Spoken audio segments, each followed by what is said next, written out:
Hello everyone. Ang topic natin ngayon is about simplifying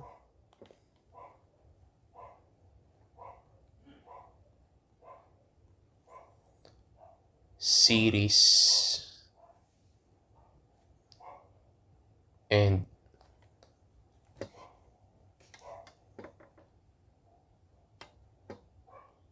parallel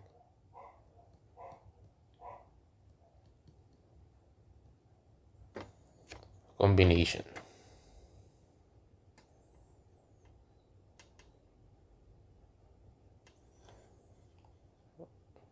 Okay? So, example tayo ng series and parallel combination natin. Pag sinabi natin series and parallel combinations, yung series circuit at yung parallel circuit natin ay kinumbay natin. And then, ano yung mga itsura nito. Okay?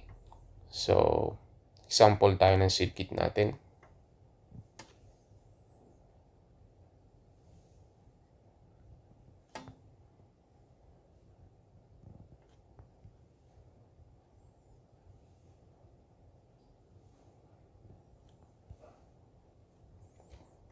Okay.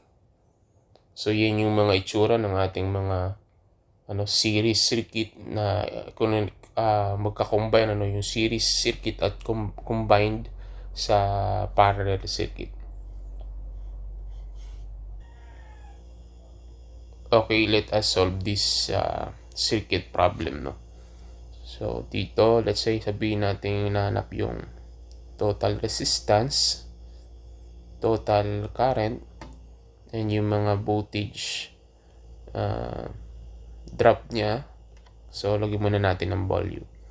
So, ito R1, ito R2, ito ay R3. So, lagyan natin ng value na 1 ohm, tapos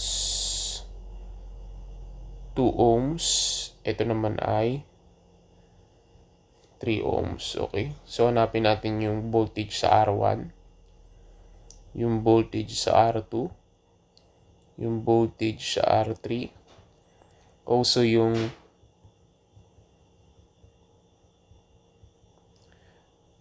current mo sa R1, so yung current mo sa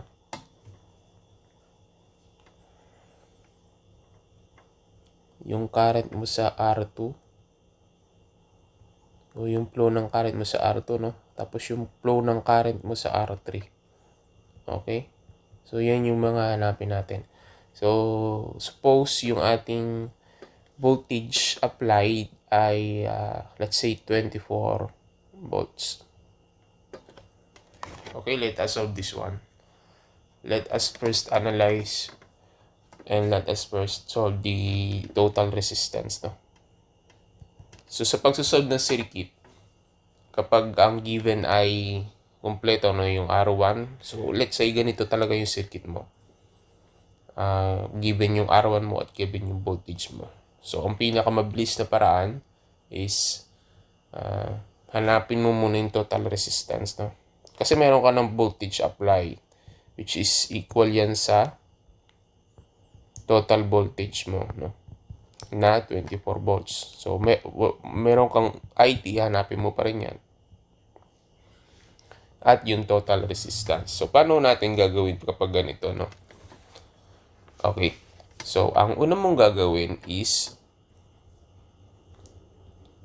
i-check mo yung connection ng circuit. So, dito, ang connection ng circuit, yung R2 mo at yung R3 ay connected in parallel, Pwede mo kasing i-redraw itong circuit mo. Kung iisipin mo siyang mabuti, nakaganito yan ganyan. Ito yung R1 mo. Tapos, parallel siya dito.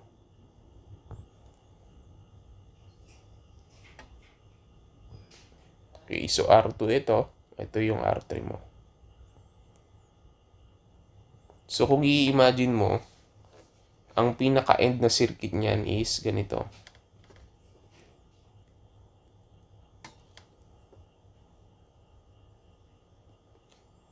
So, lumalabas na nag-end siya sa series circuit. Ito na yung R1 mo. Ito na yung resistance mo or yung resistor na kinumbine mo R2 parallel sa R3. Okay, so pwede mo na makuha yung voltage drop nito at yung voltage drop nito. Okay, so that is exactly sa gagawin natin dito. Okay, so yung R2 natin, R3 no. So kapag kinumbine natin yung R2, R3 natin, nakaparallel siya. So meron tayong rule no.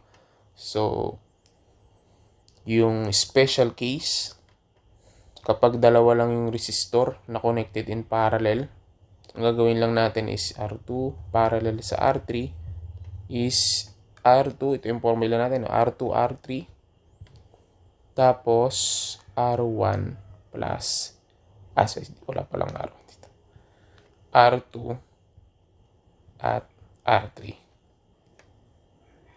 Okay, so bibigyan ko kayo ng tricks dito, no? Sa formula na to. Meron kasing mga nalilito dito eh. Okay? So, minsan ang nagagawa kasi nila, yung sum, yung nasa taas. Tapos yung product, yung nasa baba. Okay?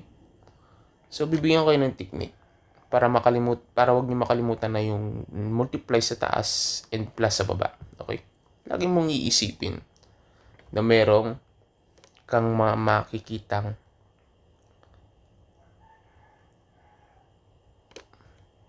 gawin kong ganito malakihin ko.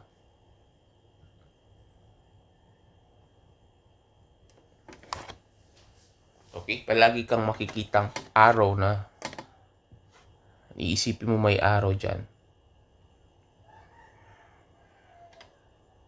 Which is pataas lagi yung arrow, no? Kapag gumawa ka ng arrow pataas, ibig sabihin ma-analyze mo na multiplication dito. At plus dito. Okay, so ganun lang yung technique na itinuturo ko sa'yo. Or, may isa pa, no?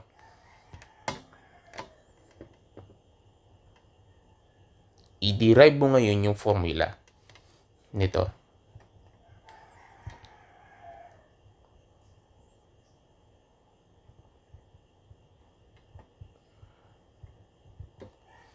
I-derive mo yan. At ang end mo dyan is ito. Kapag na-derive mo yan. Ito ay total resistance. Pag dinerive mo to, ang end mo is ito. Okay, so i-try natin i-derive. Okay, so paano natin gagawin? Okay, yung total resistance natin.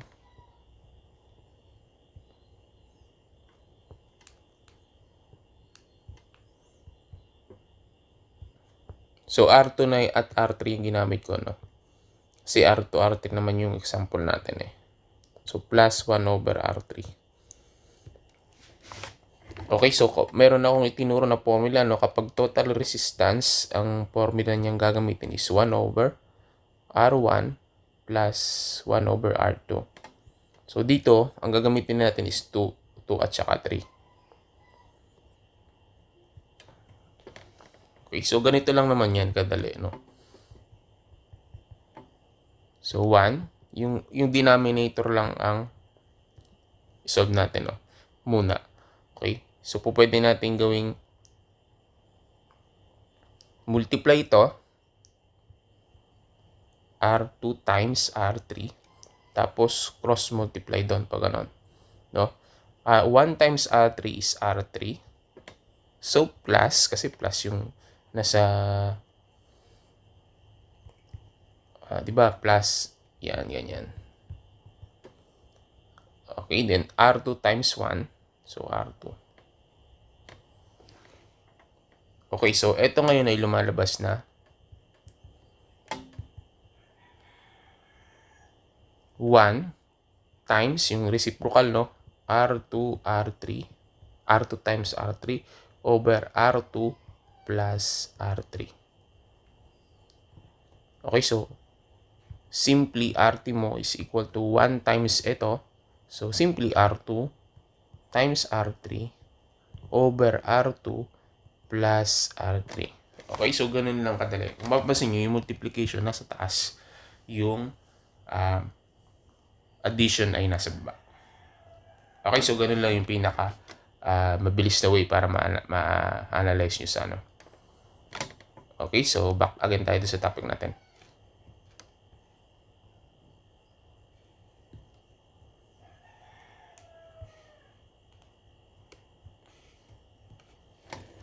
Okay, so R2 plus R3,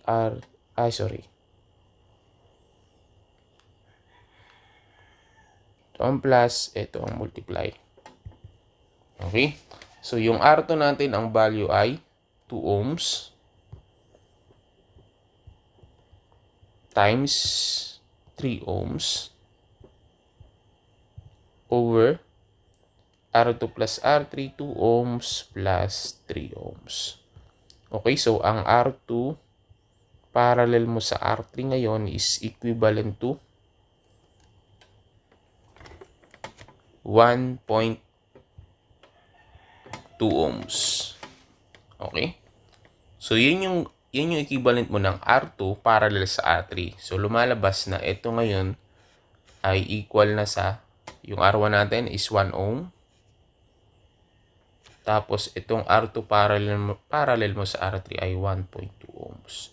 Okay, so ito, lumalabas na series circuit na lang sila, no? Pwede mo na lang i-add yung dalawang yan para makuha mo yung total resistance na R1 plus R2 parallel sa R3.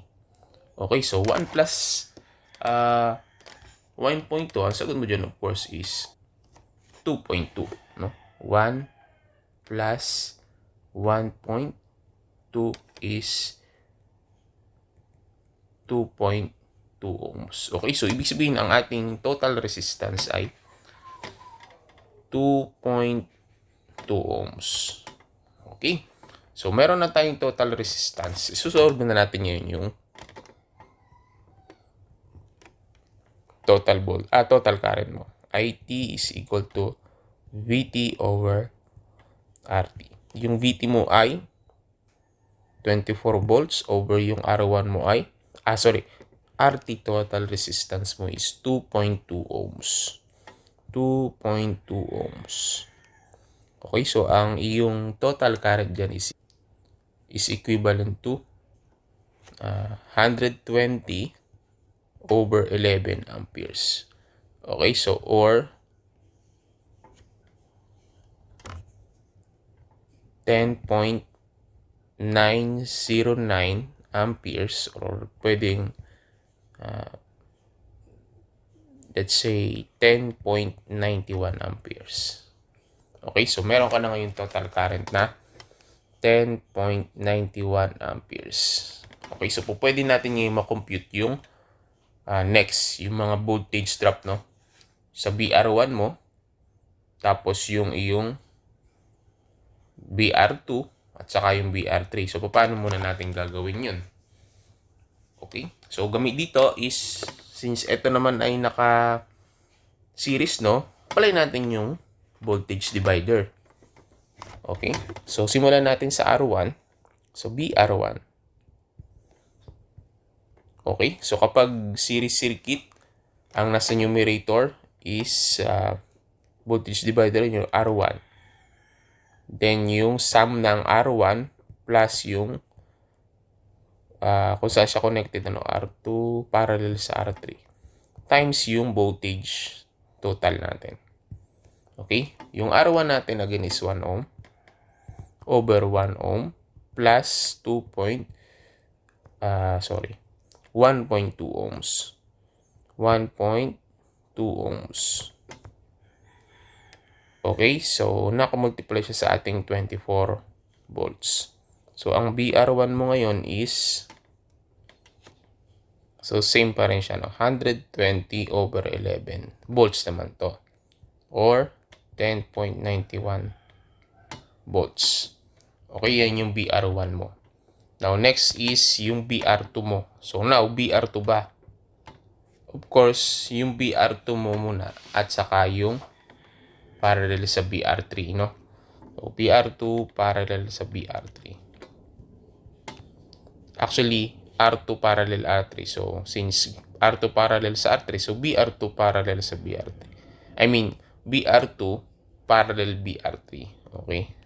With respect, no? Okay, so ang nasa taas naman natin dito is R2 parallel sa R3. Okay, so R1 plus R2 parallel sa R3. And ang R2 parallel sa R3 natin is 1.2 ohms over yung total resistance niya. Lumalabas na total resistance. So, 2.2 ohms. Tapos nakamultiply siya. Dito ay voltage total. Nakamultiply siya sa 24 volts. Okay? So, over, ang sagot niyan is 144 over 11 volts or 13.09 volts. Okay, so dapat pag ginag-add natin tong dalawang to, no, ang lalabas na sagot dyan ay 24 volts. Okay, let us try. BR1 plus BR2 parallel sa R3, no. Okay. Dito pala is dapat BR2 parallel sa R3. Yan. Okay, so ang BR1 natin is 10.91 plus 13.09 volts. Okay, volts is equal to exactly 24 volts. Okay, so tama naman. Okay, so ang R1 natin, BR1 natin is 10.91. 10.91 volts. Now, ano yung BR2 at BR3 natin? Okay? So, again, si R2 at si R3 ay parallel. So, ang rule natin kapag parallel circuit, equal ang voltage. So, since ang lumabas na voltage sa BR2 parallel sa R3 ay 13.09 at parallel naman sila, ibig sabihin, 13.09 ang BR2 mo, 13.09 din ang iyong BR3. Kasi nga, parallel si R2 at saka si R3. Okay? So, ngayon, pwede na natin makompute yung current mo sa R1, yung current na nag-flow sa R2, yung current na nag-flow sa R3. Okay? So, kung B ay R1 yan, so ibig sabihin, dito natin isolve. Okay, so kung IR1 yan, so ang gagamitin natin is BR1 over R1. So yung BR1 natin again is 10.91. 91 volts over yung R1 natin na 1 ohm. So ibig sabihin 10.91 amperes yung ating sa IR1. Okay, yung current mo na nag-flow sa ano. Yung current mo naman nag-flow is VR2 over R2. So, yung current nag-flow sa R2 mo. No? So, ang VR2 mo dito is 13.09. I mean, 13.09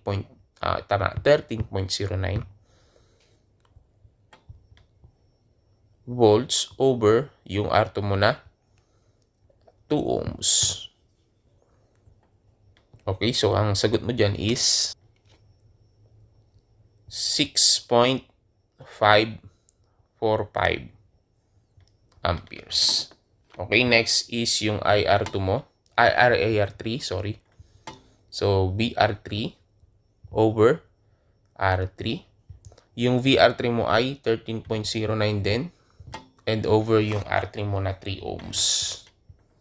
Okay, so ang sagot mo niyan is 4.363 amperes. Okay, so yan ang iyong mga value, 10.91 amperes.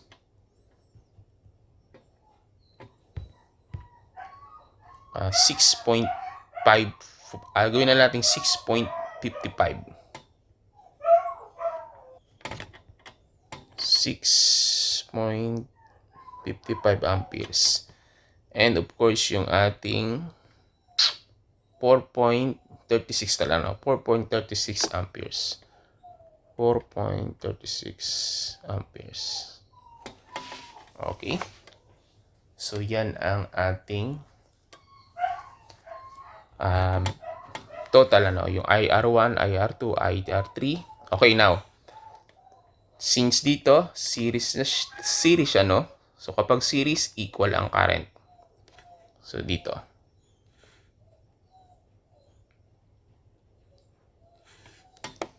Okay? So, ibig sabihin, dapat, ang current mo dito is, kung ano yung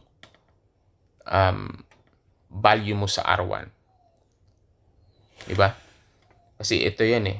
Kung ano yung magiging current mo dito, siya na din yung current mo dito. Kasi nga, equal kapag series. Okay? So, ibig sabihin, yung current mo sa IR2 at saka sa IR3, kapag pinagsama natin, dapat equal siya sa ating IR1. Or simply, ito yung pinakalumalabas na main line natin, no?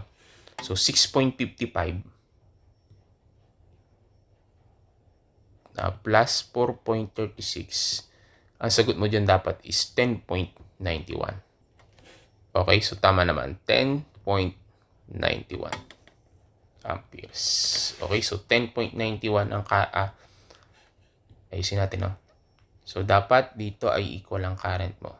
So, ang current mo sa R1 is 10.91 amperes. Ang current mo sa R2, R3 na pinagsama, no, kasi parallel sila. Kasi nga, pag parallel, ang current yung dinidivide natin. Okay? So, ang current mo dyan is 10.91 ampere. Okay, so, series ito, kung papansin nyo, pareho sila ng current. Okay, kasi sa series, ang current ang equal. Okay, so yun. So, nasagot na naman natin lahat, no? RT, IT, BR1, BR2, BR3. Current mo sa IR1, IR2, at saka sa IR3. Okay, so yun. Kung meron kayong mga gustong itanong o meron kayong di naintindihan, pwede kayong mag-comment sa ating comment box. Or kung meron akong na-miss na part, pwede nyo pa rin i-comment para ma-check natin at maitama natin. Okay, so yun.